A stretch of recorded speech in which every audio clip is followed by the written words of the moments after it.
ดป้าเป่าเลยเข้าป้าขี่ขึ้นไปโคกจีดีอันเดือนยีหนาววอนกุโตกลางดอนด้านควันขันยืยลมพัดเตยหนาวจ่อยค่อยไปตุนซานมาที่นั่นเลยคืนสาบ้านขานี้บ้านเก่าหลังปุ่นมากไม่กะบอลนลงมาเกินเป็นตาสงสารแหงนางคันหน่อยคันนางคันซอยซอยโอยหมอยมิงลิงข้างเป็นเป็นใหม่บ่เหลือใหม่สาดเสื้อเข่าป้าไผ่น้ำนั่งมาที่เลยเดินมุงดันคนเมียมนั่งมาที่เลยให้นายไผ่วีบอลเสียงสานี่ห้ามไม่มาที่จอ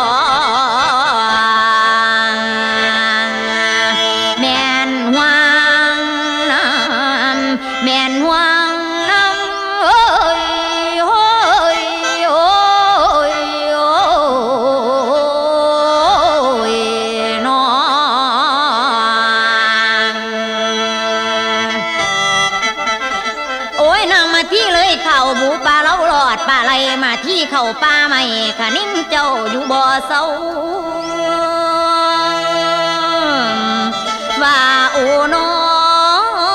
งกันหาเอ้ยคันลูกหลาชาลีลูกของแม่ป่านนี้เนาะเจ้าสิให้คอยทา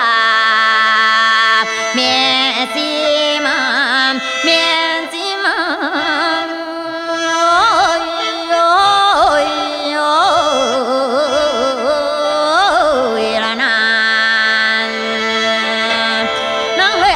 ควงเข้าสู่ศาลาหลวงนั่งได้มีคำจากเก่าแถลงตุนจอว่าพระเวทเอ้ยสองกันหนาชาลีลาไปเซโนบ่หูหอมซ้อมมาบ่าอ่อนหน่อยบ่มีหูละเฮาเห็นมาที่วกหูเต้นมาที่วกหูเต้นน้ำตาลังเขาเลยถามโอ้ยเด้น้อ